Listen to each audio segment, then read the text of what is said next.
Pemirsa, serangan balik kepada Menteri Keuangan Purbaya Yudi Sadewa makin gencar. Kali ini datang dari mantan Kepala Kantor Kepresidenan Hasan Nasbi yang menyebut senggolan Purbaya kepada para menteri dan kepala daerah sebagai bentuk saling tikam dan tidak baik untuk soliditas pemerintah. Lalu mengapa kepercayaan terhadap pemerintah justru naik?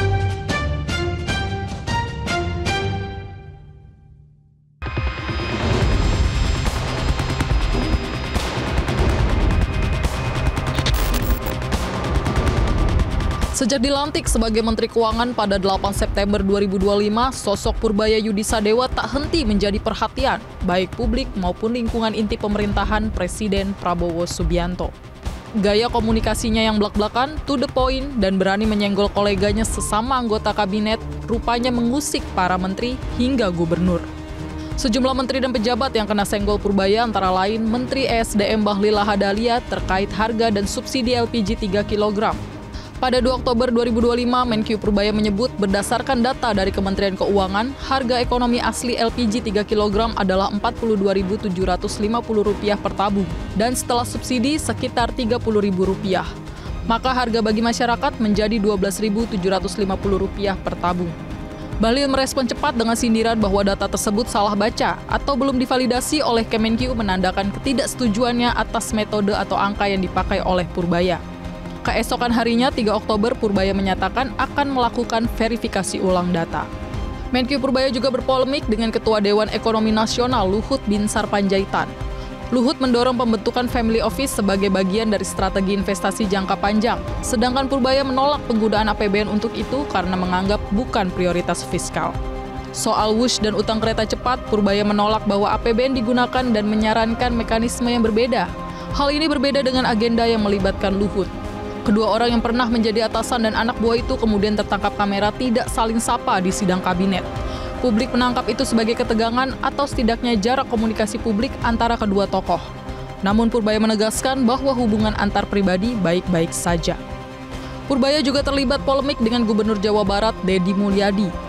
Ini bermula dari rapat 20 Oktober 2025 yang membahas pengendalian inflasi nasional. Purbaya menyebut rendahnya serapan belanja daerah membuat ratusan triliun rupiah anggaran tak bergerak di bank, salah satunya Jawa Barat, yang termasuk 5 besar provinsi dengan dana mengendap terbesar, yakni mencapai 4,1 triliun rupiah.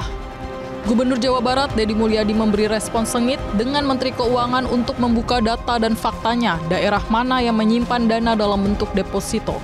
Deddy Mulyadi melalui video unggahan di Instagram menyebut pelaporan per 30 September ada dana yang tersimpan di kas daerah dalam bentuk giro sebesar 3,8 triliun rupiah. Tidak ada dana 4,1 triliun rupiah yang disimpan sebagai deposito. Purbaya menanggapi bahwa menyimpan di giro malah lebih rugi karena bunganya lebih rendah. Ketua Komisi 11 DPR Misbahkun juga menyoroti gaya komunikasi Purbaya yang dinilai terlalu sering mengomentari kementerian lain dan dianggap mengaburkan tugas utama Kementerian Keuangan dalam merancang desain ekonomi nasional. Purbaya kemudian menegaskan bahwa pernyataannya adalah bagian dari tugasnya menjaga penyerapan anggaran negara dan bukan upaya mengomentari kerja kementerian lain. Menteri Keuangan Purbaya kembali menegaskan bahwa dirinya ingin memastikan penyerapan anggaran tepat waktu. Saya pernah bilang ke beliau, saya akan pastikan belanjanya tepat waktu. Dia bilang go ahead aja jalan. Kenapa? Karena kita perlu ekonomi yang lebih cepat di triwulan keempat tahun ini. Udah mulai kelihatan kan, saya harus harapkan ke depan lebih bagus lagi. Saya tidak mencampuri kebijakan mereka ya, tapi memastikan bahwa penyerapan anggarannya tepat, karena uangnya kan ada biayanya untuk saya, ada kosnya. Makasih. Kendati demikian, serangan balik terhadap Menteri Keuangan Purbaya rupanya makin kencang. Bukan hanya dari menteri atau pejabat yang kena senggol, tapi juga dari pihak lain. Kali ini serangan datang dari mantan Kepala Kantor Kepresidenan Hasan Nasbi. Dia menggambarkan berbagai pernyataan Purbaya yang ditanggapi para menteri dan pejabat itu sebagai bentuk saling tikam dan tidak baik untuk soliditas pemerintah. Orang juga menentukan. Saya nggak kebayang kalau misalnya gayanya Pak Purbaya ini misalnya dipraktekkan oleh menteri lain misalnya. Bisa jadi tidak seperti ini responnya. Tapi ketika diterapkan oleh Pak Purbaya, responnya banyak yang mendukung. Bahkan sekarang ada yang bilang bahwa hanya 3 yang kalau pakai patwal boleh dikasih jalan. 3 apa 4? Ya pokoknya ada RI 1, ada ambulan, kalau ngiung-ngiung ya. Kalau ada pakai strobo, ngiung-ngiung itu, ya ada 4 ya berarti. Ada RI 1, ada ambulan, pemadam kebakaran, sama mobilnya Purbaya katanya. Yang kalau ngiung-ngiung di jalan tuh boleh dikasih jalan. Makanya saya bilang kadang-kadang nggak ada teori komunikasi yang betul-betul baku. Yang kalau misalnya itu disampaikan oleh orang tertentu, jadi orang ngerasa nggak apa-apa. Gitu. Cuman, ini kalau kita bicara dalam konteks pemerintah ya, sesama anggota kabinet, sesama pemerintah, nggak bisa kalau menurut saya baku tikam terus-menerus di depan umum. Karena itu akan melemahkan pemerintah. Kita kalau mau baku tikam di ruang tertutup. Namun Purbaya membantah bahwa ucapannya yang ceplos-ceplos itu melemahkan pemerintah. Dari data yang ada, kepercayaan kepada pemerintah justru meningkat pada bulan Oktober ini. Itu saya tahu pakai survei ke masyarakat. Apakah saya mengurangi kepercayaan masyarakat pemerintah, apa tidak? Kalau dari angka kita yang terakhir, ini baru keluar angka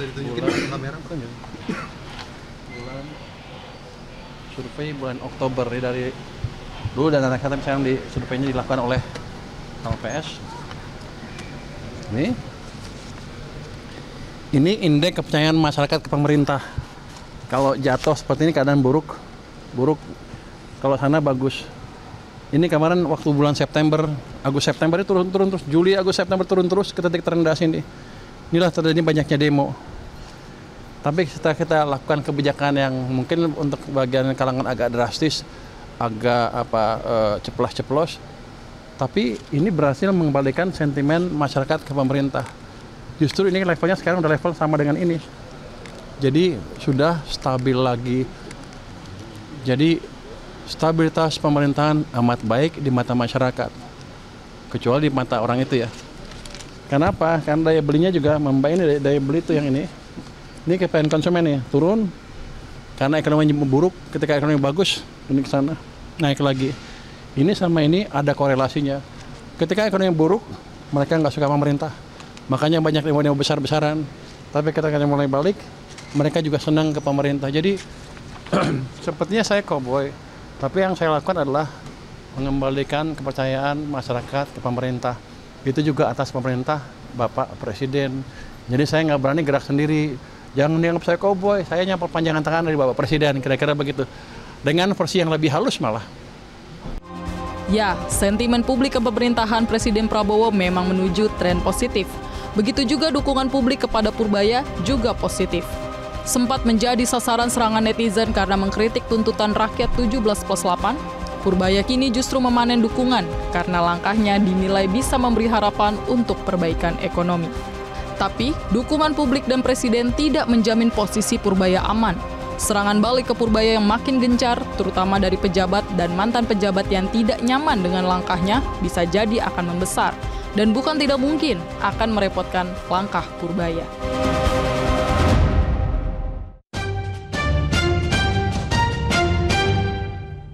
Jelajahi cara baru mendapatkan informasi. Download Metro TV Extend sekarang.